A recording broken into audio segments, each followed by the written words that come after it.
मैं मीरा राजपूत। जंतर मंतर पर 5 बजे की ये तस्वीरें अपने आप में बहुत महत्वपूर्ण हो जाती है कि जहां पर एक तरफ 2 बड़े मुद्दों को लेकर के सुबह से 21 अगस्त की सुबह से आरक्षण और यूजीसी को लेकर के लोग सड़कों पर दिखाई दिए और अभी भी यहां पर मौजूद है। वहीं दिल्ली पुलिस की तरफ से लगातार सूचित किया जा रहा है कि जो तय समय सीमा है वो खत्म हो चुकी है और अब ये जिस तरीके से आप विरोध प्रदर्शन कर रहे हैं ये गैर कानूनी तरीके से आता है। तो अपने आप में ये बहुत महत्वपूर्ण हो जाता है कि एक तरफ दिल्ली पुलिस अब इस समय सीमा को गैर कानूनी बता रही है तो वहीं मंच भी लग गया है।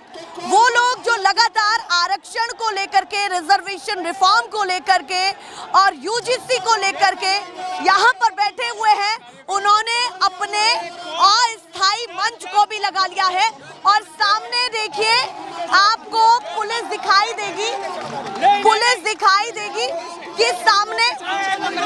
तो वही उनका कहना है कि मांगों पर अभी बात हुई है, विरोध प्रदर्शन की शुरुआत हुई है, गूंज अभी दूर तक पहुंचानी है। अभी क्या आगे की इनकी तैयारी है? ये जो अस्थायी मंच है क्या ये रहने वाला है? अभी क्या वही तस्वीरें दिखाई देने वाली है जो पहले के कई प्रदर्शनों में दिखाई दी? सरकार को हिलाया, मंत्रियों की कुर्सी को हिलाया और अब किसके लिए बड़ी मुसीबत तय होने वाली है ये समझने की कोशिश हालांकि मैं सुबह से कर रही हूँ और आपको दिखा रही हूँ कि ये लोग क्या कह रहे हैं। उसके साथ साथ अभी आगे की क्या तैयारी है वो जानना चाहती हूँ। अभी आपने अस्थायी मंच तो लगा ही लिया है। दिल्ली पुलिस के द्वारा लगातार ये कहा जा रहा है कि ये जो समय सीमा अभी आपकी चल रही है ये गैर कानूनी दायरे में आती है। लोकतंत्र के अंदर सबसे ऊपर होता है संविधान और दिल्ली पुलिस जो है वो गृह मंत्रालय के अंडर में आती है, यानी कि अमित शाह जी के अंडर में आती है। मैं सीधे दिल्ली पुलिस को चैलेंज करता हूं आपके माध्यम से, दिल्ली हाई कोर्ट का एडवोकेट मोहित पंडित हूं मैं, कि हमारी जितना भी बड़ा ये जन आंदोलन है ये असंवैधानिक कैसे है? ये मंच जो है असंवैधानिक कैसे है? क्या ये जितनी भीड़ आपको आपके चैनल के माध्यम से आपके व्यूअर्स देख रहे हैं, क्या ये सारी की सारी भीड़ जो है वो खरीदी हुई है?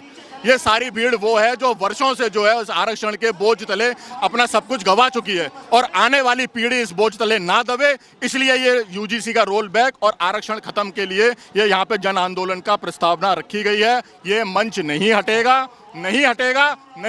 दे तो लंबे समय तक तब तक खिंचेगा जब तक सरकार का कोई भी प्रतिनिधि मंडल जो है वो हमसे आके यहाँ पर बात नहीं कर लेगा। जिस तरीके से सीजीपी के आंदोलन को अंतिम दिन तक दिया गया, प्रधान जी के इस्तीफा तक, उसी तरह से हमें इस बार यूजीसी रोल बैक चाहिए, आरक्षण चाहिए आर्थिक नीति के ऊपर। और रही बात परमिशन की, तो परमिशन का मैडम खेल तो बड़ा निराला है। अगर इन्होंने परमिशन नहीं दी होती और सारी दिल्ली पुलिस उतरी हुई है, आईटीबीपी के जवान उतरे हुए हैं, सीआईएसएफ के जवान उतरे हुए हैं, तो क्या यहाँ पे परिंदा भी पर मार सकता है? तो ये दो धारी तलवार होती है। 2 धारी तलवार में मीडिया को कुछ और बाइट्स दी जाती हैं और परमिशन है, इसीलिए हम यहाँ पर बैठे हुए हैं। और अभी थोड़ी देर पहले दिल्ली पुलिस कमिश्नर भी मौका पे आके मुआयना करके जा चुके हैं। अगर किसी कैमरे ने उनको नोट किया होगा तो वो आ जाएगा मीडिया के माध्यम से। अभी कहाँ से लोग आ रहे हैं, किस किस राज्य से आ रहे हैं? हर राज्य से समर्थन मिल रहा है या फिर कोई गिने चुने राज्यों से आपको समर्थन? पूरे भारत का आह्वान है, पूरे भारत से समर्थन है। महाराष्ट्र के लोग हैं, गुजरात से लोग हैं, राजस्थान से हैं, उत्तर प्रदेश से हैं, दिल्ली से हैं, हरियाणा से हैं और इवन आपके साउथ इंडिया यानी कि कर्नाटका, केरला, यहाँ से के भी लोग हैं। और आज तो सिर्फ उड़ीसा से हैं। आज तो सिर्फ पहला दिन है। पहले दिन में आप तादाद देख सकती हैं कि कितने लोग पहुंचे हुए हैं, जिसमें कि बहुत से लोगों को रेलवे स्टेशन पर रोकने की कोशिश की गई, लेकिन फिर भी कहीं ना कहीं से वो इलीगल डिटेंट नहीं कर सकते क्योंकि उस तरीके का परमिट, उस तरीके का कानून गृह मंत्रालय ने अभी नहीं निकाला है। तो वो लोग कैसे भी करके अपना रास्ता बनाते हुए यहाँ तक पहुंचे हैं। आने वाले 2 दिन में जन सैलाब और अधिक मात्रा में बढ़ेगा। मतलब आपका कहना है कि हर्डल्स बहुत आए, जो लोग जिस रूट से भी आ रहे हैं उनको रोकने की कोशिश तो मैडम, मुझे 10 बजे से रोका गया। मैं यहाँ पर 3:30 बजे आया हूँ। कहाँ से आप आए? मैं उत्तर प्रदेश के प्रयागराज जिले से आया हूँ।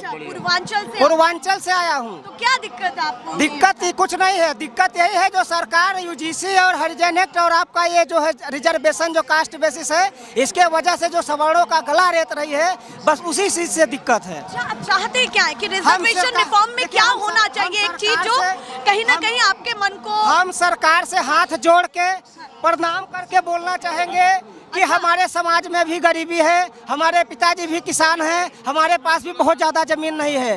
पिताजी किसानी करके अगर हमको पढ़ाते हैं, हमारे समाज के बच्चे 90% ले आते हैं और 45 वाले से हार जाते हैं, तो सरकार ये काम करना बंद करे। गरीबी के आधार पर रिजर्वेशन लागू करे, यूजीसी रोल बैक करे और हरिजन एक्ट में अगर वादी दोषी पाया जाता है तो उसकी पूरी प्रॉपर्टी जब्त हो, उसके खिलाफ कड़ा से कड़ा कार्रवाई किया जाए। हम यही सरकार से चाहते हैं और सरकार अगर हमारी मांगों को शांतिप्रिय तरीके से नहीं मानेगी तो हम सवर्ण हैं। हम मंगल पांडे के वंशज हैं, महाराणा प्रताप के वंशज हैं। 35% आबादी हमारी पूरे भारत में है और सिस्टम को पलटने के लिए सिर्फ 15% वोट बैंक की आवश्यकता पड़ती है। सिस्टम को बदलने के लिए सिर्फ 15% वोट बैंक की आवश्यकता पड़ती है। हम 35% वाले सरकार में आए या ना आए, लेकिन बिना हमारे कोई सत्ता में सरकार में नहीं बैठेगा। आप कह रहे हैं कि कुछ कर पाए ना कर पाए, खेल जरूर बने। खेल कर देंगे, ना खेलेंगे ना खेलने देंगे, पूरा खेल बिगाड़ देंगे। ना खेलेंगे ना खेलने देंगे, पूरा खेल बिगाड़ देंगे। और जो लोग ये बोलते हैं कि 3% है, 2% है, 5% है, बताना चाहता हूं कि हम लोग पूरे भारत में 35% हैं। हम लोग पूरे भारत में किसी के लिए कोई गलत बयान नहीं। हम किसी के लिए गलत नहीं। हमारे आराध्य भगवान परशुराम को गाली दे रहे हैं, राम को गाली दे रहे हैं, उनके खिलाफ कोई कार्रवाई नहीं हो रहा है। हम किसी के लिए गलत क्या बोल रहे हैं? हम किसी का नाम लेकर बोल रहे हैं? हम तो अपने समाज की आवाज को उठा रहे हैं। अच्छा ये बताइए, एक दूसरा भी पक्ष है, उसको कैसे आप सुनिश्चित ये कराएंगे कि उनका कोई हक नहीं मारा जाए? बात बहुत मेरा जो मानना है उनका मेरा बहुत बढ़िया मैं देना चाहता हूँ, किसी का नहीं, इसमें उन्हीं का इसमें उनका बहुत ज्यादा फायदा है। मेरा रिफॉर्म जो है वो आर्थिक आधार पे है फर्स्ट, तो जो ऑब्वियसली जो उसमें से ज्यादातर गरीब हैं और हमारे जो गरीब हैं दोनों शामिल हो जाएंगे, अमीर उससे फिल्टर हो जाएंगे। 80% जनसंख्या, वो खुद कहते हैं कि 90% हम है, तो 90% आरक्षण किसके फेवर में जाएगा? अगर आर्थिक आधार पे हुआ, क्रीमी 8 लाख का अगर लगा दिया, क्रीमी रहेगा तो 80% अभी भी उनको 50 नहीं 80% मिलेगा। ये गणित का भी मामला है। उनको 80% आरक्षण मिलेगा, वो तो 50 वो मेरे साथ आए। मैं तो उनसे आह्वान करता हूँ कि आपके हक की मारी हो रही है। जितने भी आपके दलित समाज में तो बड़े बड़े नेता है, बड़े बड़े करोड़पति है, उनके 3 हटा भी और जो उसकी बहन है, उसके पिताजी ये आरक्षण लेंगे।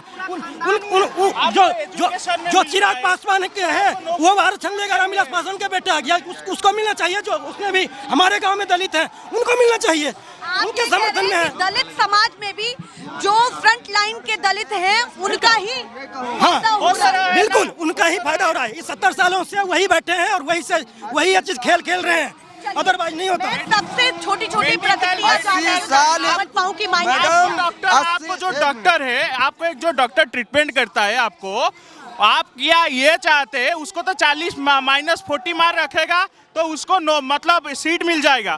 फिर बाद में भी उसको जब मेडिकल का एग्जाम देगा डॉक्टर होने के लिए, फिर उसको भी रिजर्वेशन चाहिए और वहाँ पे सवर्णों का बच्चा 120 रख के उसको मिलेगा नहीं, ये 40 मार्क रख के उसको मिल जाएगा।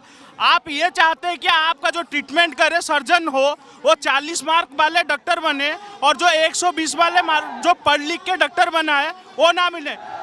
ये क्या न्याय है? ये क्या न्याय है? ओडिशा से आया हूँ, भुवनेश्वर से। और 20% से 50% तो वहाँ पे सरकार ने ले लिया। 2024 में सरकार आया, 2025 में 20% का आरक्षण लेके 50% में पहुँचा दिया। SC ST को टोटल 40% का रिजर्वेशन और OBC को ओनली 10% का रिजर्वेशन। उसमें भी OBC के लेयर जो है वो कुछ SC से भी मिलता जुलता है। तो वहाँ पे कौन क्षेत्रीय, कौन वैश्य, कौन ब्राह्मण, ये 3 समाज आप बता रहे हैं। यहाँ पे जातिवाद का नैरेटिव क्रिएट कर रहा है, जो यहाँ पे आजकल मैं देख रहा था कुछ आंदोलन कर रहा है। जातिवाद कौन सा जातिवाद है? ओडिशा में एक चीज बोलते हैं जगन्नाथ जी के धाम से, कोई वहाँ पे जाति नहीं होता है, सब समान होते हैं। वहाँ पे जो प्रसाद दिया जाता है ना, तब ब्राह्मण भी जहाँ बैठता है, शूद्र भी वहीं बैठ के खाता है, कोई जातिगत भेदभाव नहीं है। तो फिर आरक्षण उनको क्यों मिल रहा है? चलिए देखिए, इस बात से ये तो हाँ बोलिए। आपने अभी एक सवाल किया कि उन लोगों की ये डिमांड रहती है कि अगर आरक्षण खत्म हो गया तो हमें क्या फायदा होगा।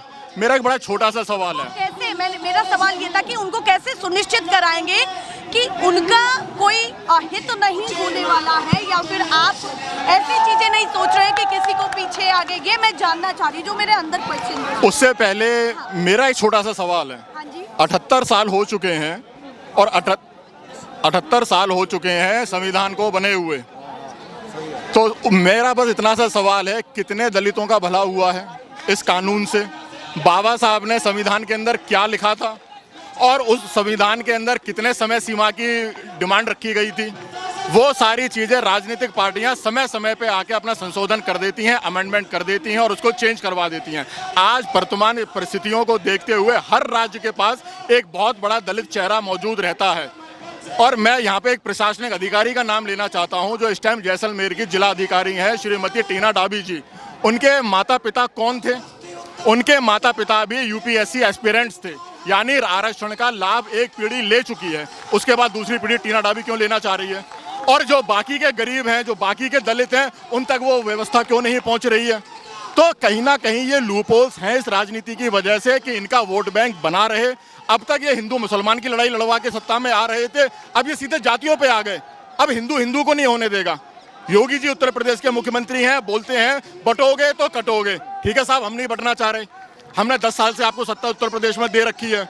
अब आप दिल्ली का सपना सजोए बैठे हुए हैं, तो आपने एक बार भी अपने प्रधानमंत्री से पूछा जाके, एक बार भी आपने अपने गृह मंत्री से पूछा कि जी हिंदू कट जाएगा अगर आप इस तरीके से यूजीसी लेके आओगे? और वो खुद जो है वो राजपूत समाज से आते हैं। तो मेरा सवाल बस इतना सा है कि यूजीसी किसी के लिए भी ठीक नहीं है, आरक्षण किसी के लिए ठीक नहीं है।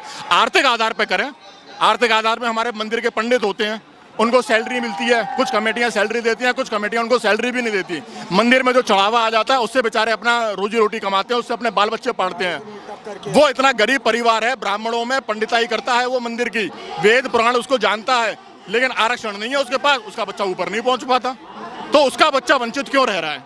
तो ये सवाल है आज के इन जन आंदोलनों के, ये सवाल हमें उन सरकार से चाहिए। सरकार के लिए कोई आखिरी मैसेज कि अगर जल्दी से जल्दी इस मामले को लेकर के कोई मध्यस्थता बने, क्योंकि अगर आप लोग यहाँ पर हैं तो इससे पहले भी अभी तो सांस भी नहीं ले पाई है दिल्ली, अभी शांति हुई है, पिछले प्रदर्शन से दूसरा शुरू हो गया है। तो कोई ऐसा संदेश जो लगता है कि हाँ सरकार तक पहुँच जाए और थोड़ा चिंतन में सरकार से बड़ी विनम्रता के साथ एक ही संदेश मैं पहुंचाना चाहता हूं और आपके कैमरामैन से चाहूंगा कि कैमरामैन साहब जरा एक बार व्यूअर्स को दिखा दें अपने कि कितनी भीड़ है।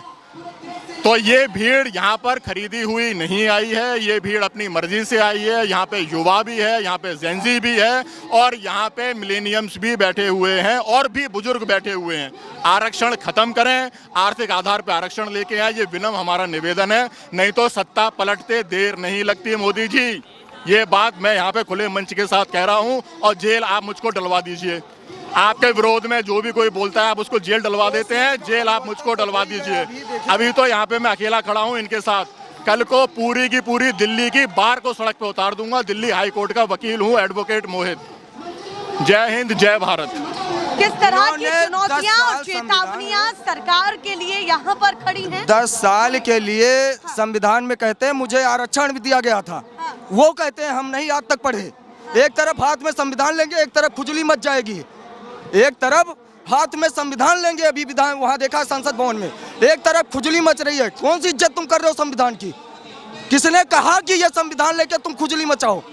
रही बात हम आरक्षण नहीं मुझे चाहिए, मैं दुर्गेश कुमार मिश्रा 5 सेमेस्टर LLB छात्र हूँ, लेकिन मैं कहता हूँ आरक्षण मुझे न दो, आरक्षण उसे न दो।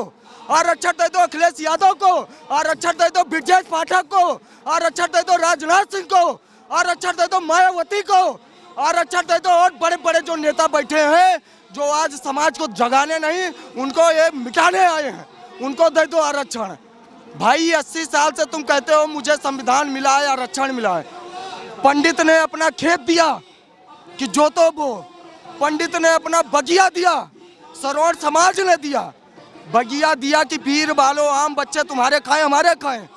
तब तुम आज इस लायक नहीं बने तो अब जीवन में कभी नहीं बनोगे, जीवन में कभी नहीं बनोगे और तुम्हारी ऐसी लगती रहेगी। हम आरक्षण ब्रजेश पाठक को दे दो भैया, उनके मुंह में दही जमा है। भीड़ देखिए जरा, चलिए ये भीड़ देखिए, दिखाना चाहती हूँ, मंच अस्थायी लग गया है। ये तस्वीर अपने आप में बहुत महत्वपूर्ण हो जाती है कि फिर से उसी जंतर मंतर पर, उसी जगह जहां पर सीजेपी का प्रोटेस्ट हुआ था, ठीक उसी जगह मंच, ठीक उसी तरह की चुनौती सरकार के लिए, और उसके साथ साथ दो अहम बिंदु जो उनके हैं, यूजीसी और रिजर्वेशन। अब आगे सरकार किस तरह से इनके साथ टैकल करने वाली है, किस तरह से इनके साथ बातचीत करने वाली है, ये देखना होगा, क्योंकि संख्या काफी है, लोग अलग अलग राज्यों से आए हैं, उठने का नाम नहीं ले रहे हैं। दिल्ली पुलिस लगातार गैर कानूनी करार दे रही है, पर उनका कहना है कि हम नहीं हटेंगे, हम यहीं बैठेंगे। ऐसे ही तमाम अपडेट्स आपको दिखाती रहूंगी। फिलहाल के लिए नमस्कार।